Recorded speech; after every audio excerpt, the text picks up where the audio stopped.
Hello বন্ধুরা, life O স্মাইলের IT নতুন ব্লগে তোমাদের সকলকে স্বাগত। আশা করি সবাই খুব ভালো আছো, আর আমিও কিন্তু বেশ ভালো আছি। বন্ধুরা, আজকের ভিডিওটা পুরোটাই কিন্তু টিপসের ভিডিও, কোনো সাধারণ ব্লগ ভিডিও নিয়ে আজকের ভিডিওটা হচ্ছে না। এই ভিডিওটা পুরোটাই রান্নাঘরের পরিষ্কার পরিচ্ছন্ন আর গোছানোর ভিডিও। কিভাবে আমরা কতগুলো টিপসের মাধ্যমে রান্নাঘর সব সময় গুছিয়ে রাখতে পারি এবং পরিষ্কার পরিচ্ছন্ন করে রাখতে পারি, সেই টিপসগুলো কিন্তু আজকে তোমাদের সঙ্গে আমি শেয়ার করব। আর এই টিপসগুলো হয়তো অনেকেই জানো, আবার অনেকেই জানো না। তা যারা জানো না তাদের জন্য পুরো এই টিপসগুলো, তারা দেখো এবং স্কিপ করে দেখো না, আশা করি তোমাদের ভালো লাগবে। তাহলে চলো শুরু করা যাক। আগের দিন রাতের খাওয়া দাওয়া বাসন সবসময় যেটা পরিষ্কার পরিচ্ছন্ন করে ধুয়ে রাখাই উচিত।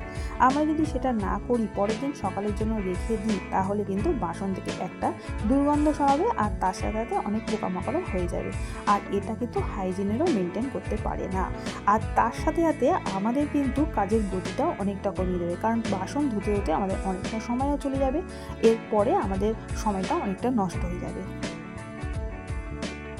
আর আমরা যদি বাসন না মেজে ধুয়ে রাখি, যদি পরের দিন সকালে হেল্পিং হ্যান্ডের জন্য রেখে দিই, তাহলে কি করতে হবে, আমাদের বাসনগুলোর থেকে যে এঁঠো জিনিসগুলো থাকে সেইগুলো একটা বাটির মধ্যে রেখে তারপরে বাসনগুলোকে ভালো করে ধুয়ে রেখে দিতে হবে। কারণ পরের দিন সকালে তাহলে আর গন্ধ ছড়াবে না, আর তার সাথে সাথে নোংরা তেলাপোকাও আসবে না। রান্নাঘরে সব সময়ের জন্য এরকম একটা তাওয়াল হাতের কাছেই রেখে দিতে হবে। এই তাওয়াল আমাদের অনেকটা উপকার আসে, কারণ আমাদের হাত সবসময় কিন্তু ভেজাই থাকে। আর রান্নাঘরে যখন চাল ডাল বা আটা ময়দা এইসব নেব, তার আগে হাতটাকে ভালো করে মুছে তারপর সেই সবের কৌটোতে হাত দেওয়াই উচিত। এছাড়াও আমরা কি করি, ওই ভেজা হাতটা সবসময় আমাদের জামার মধ্যেই মুছে ফেলি, তাতে আমাদের জামাটাও কিন্তু নোংরাই হয়। রান্নাঘরে বাসন মাজার পর সিঙ্কের চারপাশটা কিন্তু এরকমই জল হয়ে থাকে, আর এই জলগুলো কিন্তু আমাদের অজান্তে আস্তে আস্তে নিচের দিকেই পড়তে থাকে, এবং এই সিঙ্কের নিচটা কিন্তু পুরো জলে ভর্তি হয়ে যায়, আর মেসিও লাগে দেখতে। তাই সবসময় আমাদের কী করতে হবে, বাসন মাজার আগে এরকম একটা সুতির কাপড়ের টুকরো এই জায়গায় পেতে দিতে হবে। কারণ এই যে সুতির কাপড়ের টুকরোটা পাতা হলো, তাতে জল এই কাপড়টার মধ্যেই কিন্তু লেগে থাকবে, আর নিচে পড়ারও সম্ভাবনা থাকে না। বেসিনের নিচটা কিন্তু আমাদের অজান্তেই এক এক সময় জল পড়ে যায়, আর জল পড়ে গেলে সেটা কিন্তু একেবারেই মেসি হয়ে যায়। এছাড়াও জল যদি নিচে পড়ে থাকে, দুর্ঘটনা ঘটানোর সম্ভাবনা থাকে। তাই সব সময় বেসিনের নিচে এরকম একটা কাপড়ের টুকরো, পুরোনো যে কোনো কাপড়ের টুকরো পেতে তারপরে কাজ করাই ভালো। তাহলে কী হবে, রান্নাঘর মেসিও হবে না, আর জলও বিশেষ পড়ে থাকবে না। আমরা প্রতিদিন বাসন মাজার জন্য যে স্কচ ব্রাইট বা তার ব্যবহার করি, সেইগুলো একটা সময় দেখা যায় যে সেইগুলো থেকে দুর্গন্ধ বেরোচ্ছে। এই জন্য এইগুলোকে মাঝে মাঝে একটু গরম জলে ভালো করে ভিজিয়ে রাখতে হবে।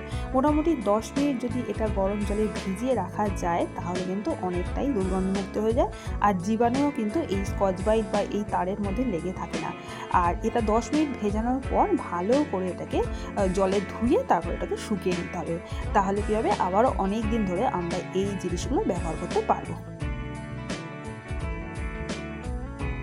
রান্না শেষে আমাদের কিন্তু প্রতিদিনই এই ক্যাবিনেটগুলোকে একটা ভেজা কাপড়ের টুকরো দিয়ে পরিষ্কার করে নিতে হবে, কারণ রান্না করতে করতে অনেক তেলের ঝাঁট এসে এখানে পড়ে। আর আমরা যদি মাসে একবার করার কথা ভাবি, তাহলে কিন্তু এই যে পাল্লাগুলো তাহলে সবসময় যেন নোংরাই থাকে। তাই প্রতিদিন এই একটা ভেজা কাপড়ের টুকরো দিয়ে বিশেষ করে পরিষ্কার করে নিতে হবে। আর যাদের চিমনি নেই, তাদের তো প্রতিদিনই ভালো করে পরিষ্কার করতে হবে, কারণ চিমনি না থাকার ফলে তেলের যে ঝাঁঝগুলো সেইগুলো কিন্তু বেশি করে এইসব জায়গায় লেগে যায়। রান্নার সময় গ্যাস ওভেনের পাশে সবসময়ের জন্য একটা এরকম প্লেট রেখে দেওয়াই ভালো, কারণ খুন্তিটা যখন বা হাতাটা যখন আমাদের রাখতে হয়, তখন এই প্লেটের মধ্যে রাখলে আমাদের গ্যাসটা আর মেসি হয় না, আর দেখতেও খারাপ লাগে না, আর গ্যাসটা পরে পরিষ্কার করতেও খুব একটা সুবিধা হয়।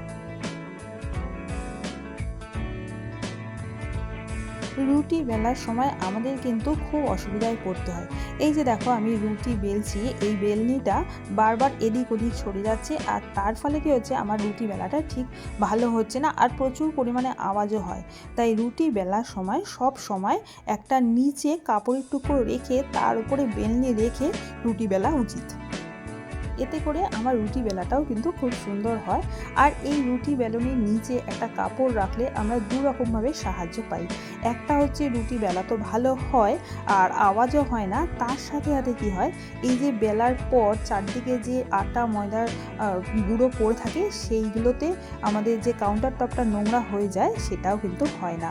একেবারে ওই কাপড়ের টুকরা উঠিয়ে নিলে কাউন্টার টপ পরিষ্কার থাকে। রান্নার পরে গ্যাস কিন্তু সাথে সাথেই পরিষ্কার করে নিতে হয়। তার কারণ আমরা যদি ভাবি যে গ্যাসটা একটু বাদে পরিষ্কার করব, তাহলে কিন্তু গ্যাসের মধ্যে যে নোংরাগুলো থাকে সেগুলো জমে যায় এবং পরে সেটা পরিষ্কার করতে গেলে অনেকটাই খাটনি করতে হয়। আর এখানে দেখো আমি গ্যাস পরিষ্কারের জন্য একটা লিকুইড ডিশ ওয়াশার নিয়েছি, তার সাথে একটু জল মিশিয়ে একটা স্প্রেটা আমি তৈরি করে রাখি, সেটা দিয়ে ভালো করে স্কচ ব্রাইট দিয়ে ঘষে পরিষ্কার করে নিই। আর শুধু গ্যাস না, তার সাথে সাথে গ্যাসের যে চারপাশটা সেটাও আমি ভালো করে পরিষ্কার করে নিই। তার ফলে কি হয়, গ্যাসের চারপাশটা যে তেল চিটচিটে ব্যাপারটা থাকে সেটাও পরিষ্কার হয়ে যায় এবং সব সময়ের জন্য রান্নাঘর কিন্তু এইভাবেই পরিষ্কার করে রাখলে পরিষ্কারও থাকে। আর শুধু গ্যাস নয়, গ্যাসের সাথে সাথে যে কাউন্টার টপটা থাকে সেটাও কিন্তু এই ওয়াশারটা দিয়ে ভালো করে পরিষ্কার করা যায়। এরপরে আসছি আমি আরেকটা টিপসে, সেটা হলো রান্নার পরে দেখো বাসনের অবস্থা এরকমই হয়, বিশেষ করে কড়াইয়ের অবস্থা কিন্তু এইরকমই হয়। তা কড়াইটা পরিষ্কার করতে সত্যিই আমাদের কষ্ট হয়। তা আমরা কি করতে পারি, কড়াইয়ের মধ্যে কিছুটা জল নিয়ে আর কিছুটা লিকুইড ডিশ ওয়াশার নিয়ে সেটা যদি একটু গরম করে উঁচিয়ে নিয়ে এবং কিছুক্ষণ বাদে এটাকে ভালো করে পরিষ্কার করলে তাহলে কড়াই পরিষ্কার করতে এমন কিছু খাটনি পড়ে না, আর কড়াইটাও কিন্তু খুব ভালো মতো পরিষ্কার হয়ে যায়। তা বন্ধুরা, আমার এই টিপসগুলো তোমাদের কেমন লাগলো সেইগুলো কিন্তু অবশ্যই কমেন্ট করে জানিও। আর যদি ভালো লেগে থাকে তাহলে প্লিজ একটা লাইক করো, একটা কমেন্ট করো আর একটা সাবস্ক্রাইব করে দিও, কারণ তোমাদের একটা সাবস্ক্রাইব কিন্তু আমার নেক্সট ভিডিও দেওয়ার অনেকটাই মোটিভেট হয়।